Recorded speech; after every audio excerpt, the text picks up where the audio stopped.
I mean, you're obviously a self-confessed tech geek. You love a bit of tech. Yeah, you know what you're doing with it. Yeah. Do you think this technology has helped music production, or has it made it a bit too easy?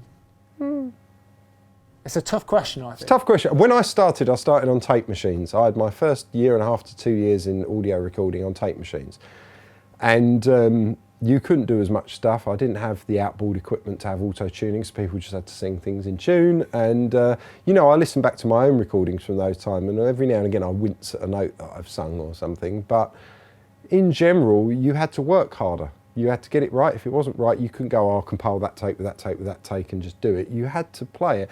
So what you ended up with is you ended up with an audience that were used to listen to recordings that weren't perfect, and you ended up with players that were good enough to get away with it. And that's all they needed to be, good enough to get away with it. And you get a nice vibey band that had a good song, that were good enough to get away with it, mixed with an audience that weren't used to listening to perfection. And you've basically explained the 60s and the 70s. The Beatles were great at singing the harmonies, but if you listen through analytically, you know, there were bits that are out of tune, there's bits that are out of time, you can hear clicks bleeding from their headphones. I mean, the Stones, all over the place, and I don't mean that nastily. I mean, I've actually got a multi-track, all the stems of Bohemian Rhapsody, which a friend of mine gave me, which I probably shouldn't have.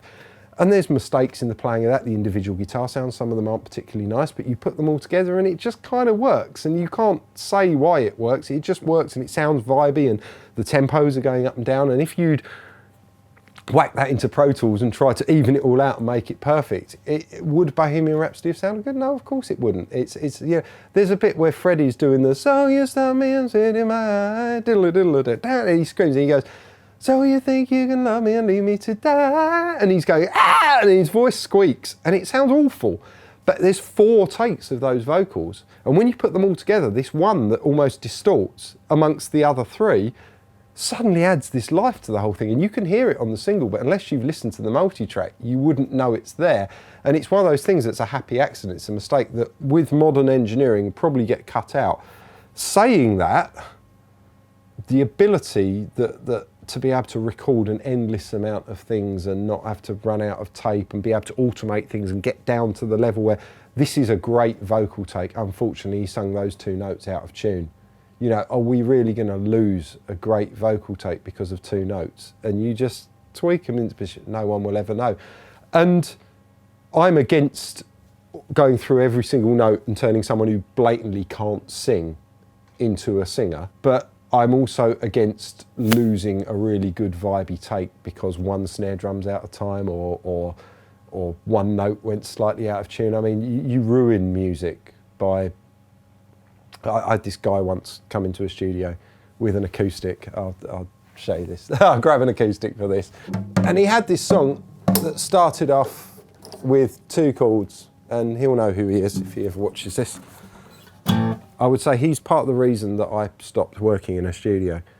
And he had this song which basically started off with an A minor and then went to an A major, and it had all down strum, so it went...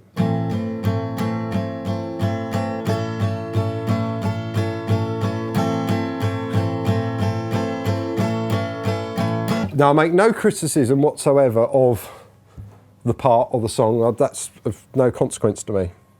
What I make a criticism of is that we spent 7 hours recording that intro, which was a few bars long, because he would go in there and play it and come out and listen and go, that sounds great. And I go, right, lovely, let's move on. No, can you zoom into it? And I want to check it against the click. And he'd see that it was one strum was milliseconds out. Go, no, I'm going to go in there and do it again. And I said to him, you're killing your music. You're getting progressively worse each time. You said it sounded great. Stop looking at it on a screen. We got 7 hours into the session and I was losing the plot with it. And I did get a little bit angry. I said, honestly, I don't want to do this anymore. You know, this is getting ridiculous. You had it right, you know, in the first half hour. And he turned around to me and effectively insulted me. He went, maybe this is why you haven't had a #1 single and I'm going to. You know, and I thought to myself, I'm sorry, you know, you're just not... I'm a very patient person and I don't mind if someone comes in and they can't play and I'll help them out and do whatever. You know, I'm not the best player in the world, I'm not the best producer or engineer in the world, none of those things. but we work to our strengths and we let other people do the things they're good at. And this guy was just rude for the sake of being rude, and it did annoy me. And it was around that time that I set up my computer business and moved out of doing engineering, because I thought to myself, I don't want to work with people who come in with a £300 Japanese Telecaster and a small Fender amp and go, I've got to use this stuff because that's my sound, man. You know, it's not your sound. You've been to a local music shop, bought your budget stuff, and there's nothing unique or, you know, I've got tons of vintage amps and a whole guitar collection around here. Why don't you try it different? So, no, I've got to use this and that because that's my sound, man. Well, I'd respect you more if you were Brian May and you had a custom Vox AC30 set up and a guitar you made yourself with your dad. And fair enough, that's your sound. But so, yeah, there's a lot of idiots out there. I want it to sound like the album. I want someone to shut their eyes and think that I mind him. You know, that would be the ultimate praise.